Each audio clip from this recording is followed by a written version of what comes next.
Hi, I'm Dave Cohen. Glad everyone is here. We're gonna talk about the cloudification of storage today, and so as we go through this is just keep in mind that this is a journey. This isn't something that's going to happen tomorrow. This is a transformation that's really been underway for some time. But there's some technologies that are coming into the market that are going to accelerate the transformation, we believe, and it's probably one of the most exciting times I've ever experienced in my career. So where is storage headed, just to start that out? You know, if you just take a second to look backwards, we have been working on storage problems for a long, long time. And storage here means storage as the thing, the part of the data center where you put your data, and no matter what, you get it back, right? If that data center gets blown up, you're going to be able to recover that data somewhere else. So that's storage. I'm not talking about desktop storage today, okay? So this is about data center storage and the piece of the data center where you put your data to rest so that you can get it back. And like I said, this has been something that's been around for a long, long time, and it's always been wicked slow. So, you know, it has always been the slowest portion of the infrastructure. And what we're going to talk today about is what happens when that's no longer true, okay? But first, I want to kind of establish cloudification. So what I mean by cloudification is really just the continuation of the value creation represented by the internet. This is about IP networking, accessibility to your data anywhere, anytime, and the expectation that you're always on. And best represented by this is really the emergence of Google and a number of the other largest cloud service providers, CSPs. And the top four of those, arguably, represent a massive amount of value creation over a fairly short period of time. So much so that they've transformed the technology industry, and they have become kind of the beacon of innovation that people look to now instead of traditional OEMs. That is a massive change, but that's not as massive as what we're going to talk about today. And so just to start with, what do we mean by cloudification? We want to kind of contrast storage in the traditional sense, remember this is data center storage, versus storage in the cloud. And I want to make sure that it's clear that this is really a conversation about connectivity. First and foremost, it's connectivity between servers in the data center and the storage, okay? Now we could talk about disaggregated, where servers and storage are separated, or we could talk about hyper-converged, but that's really those are new concepts. Traditionally, storage has always been separate from servers. All right, so when we talk about traditional storage? 15 years. Sorry? If tradition's the last 15 years, I mean, before fiber channel storage was in the server. True, fair enough. Some of us are old. Yeah, I was thinking more like VMS clustering and things like that. So. Yeah, I mean, that's just because you needed that long row of washing machines. So in a traditional storage array, the assumption, or a NAS filer, the assumption that drove most of the trade-offs was that network bandwidth in the data center was really expensive, and that it was oversubscribed. So you're going to place servers close to the storage, or you're going to live with a large amount of variability in the response time of that storage, right? Because if it's far away, you've got to deal with all the networking in between.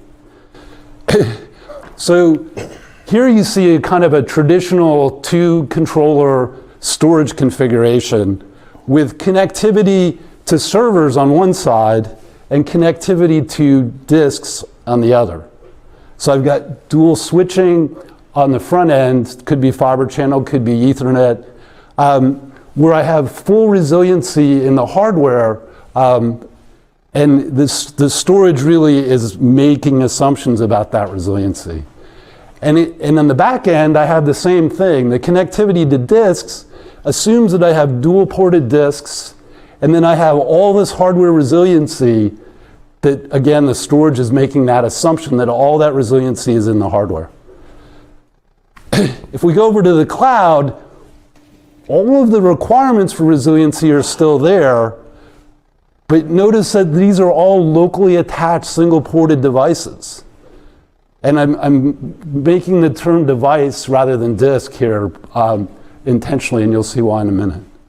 But these are all locally attached, and all of the resiliency is actually in the data center network. And this turns out to be the fundamental difference between traditional storage and cloud storage. Okay? Now, the other big thing that's happened that really has been something driven by both traditional storage vendors as well as the cloud is this notion of tiering. Okay, every storage array and every filer has tiering because the reality is rotational media is really slow. And we've been doing things with 15K RPM drives and more recently SATA-based flash to hide how slow that is. So we put the warmest data, the most frequently accessed data, in the fastest media, and then we try to move that data off that expensive media as quickly as we can.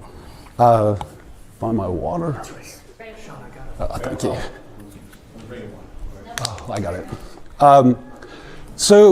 And then this warm tier, the idea here is that you're moving data out of that expensive media because it's going to, this data is going to be less frequently accessed. You're going to keep it in the same data center, you're going to keep it in the same appliance if you're in a traditional enterprise setting today. And then eventually it's going to get shuffled off to archive, or in the cloud case, into some form of erasure-coded multi-site, very, very low-cost storage. So that's the idea of tiering. So this is another view of that tiering. And what we're going to talk about through the rest of the day is really how this tiering has enabled a massive intake of flash, of non-volatile memory. Okay? Non-volatile memory is more expensive than rotational media, but much faster. And so as it became less expensive, it became much more attractive to use flash than to try to short stroke 15K RPM drives.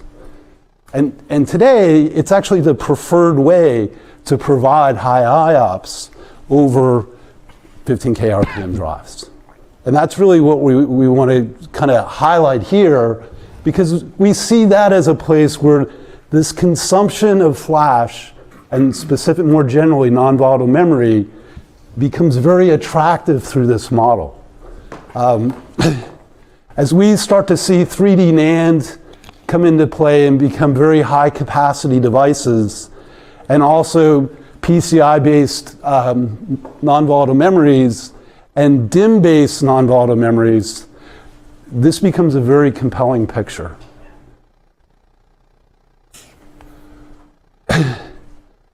The issue, though, is that the requirement for a balanced system doesn't go away, right? We have this problem of keeping the end-to-end balance between the end user's expectation that the response time is consistent and doesn't have wild fluctuations, and the connectivity to the devices on the other end is keeping up with the media. Now remember, when we started this journey with traditional networking, was actually faster than the devices.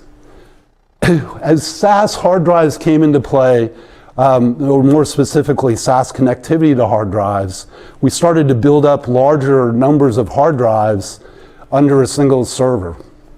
Right? You started to see servers and JBODs with 60 drives in a 4U. And so all of a sudden you had massive bandwidth under the server. Right? That started to open people's eyes. And in the cloud, they started to question the decisions that early on they made about using local devices and the assumption that the networking was in their way. Right? That the networking was incredibly expensive. Now, rather than go back to some kind of storage array or some kind of filer, they liked the idea of local devices. They didn't want to lose that. But they wanted to get the networking out of their way. And so they made a big shift to use flat networks, to drive oversubscription down, so that anywhere, anytime, any server in the data center could access data anywhere in the data center. And that transition actually enabled a huge amount of innovation in this consumption and the shift from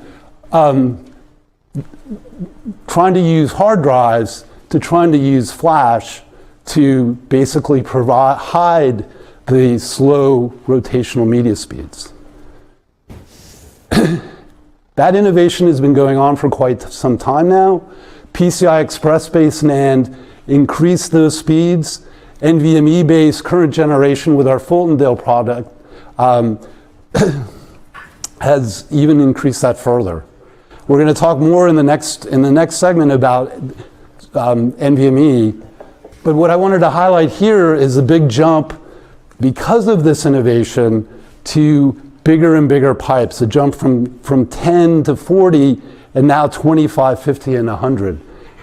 Today, with a current generation P3700 Fultondale card, we can take 4 cards and saturate a 100 gig link. That's amazing performance. But it puts a huge amount of pressure on the network. And that's why you see this shift to more and more bandwidth to the host. With 3D crosspoint technologies, this is going to go much further. And so what we see now is just this trend just starting with the introduction of next generation non-volatile memory. And already people are starting to question what happens in the next wave. We know there is going to be another swing. And so this balance of compute, network, and storage in the data center at data center-wide scale is really becoming the fundamental kind of driving force. So with that, that's the end of this section.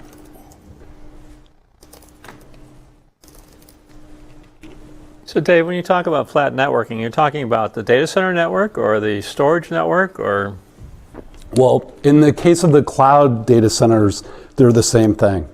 And so cloud, application networking, network connectivity, and storage connectivity run over the same wire. It's an Ethernet-based IP network. So that allows you to basically do routing between your services.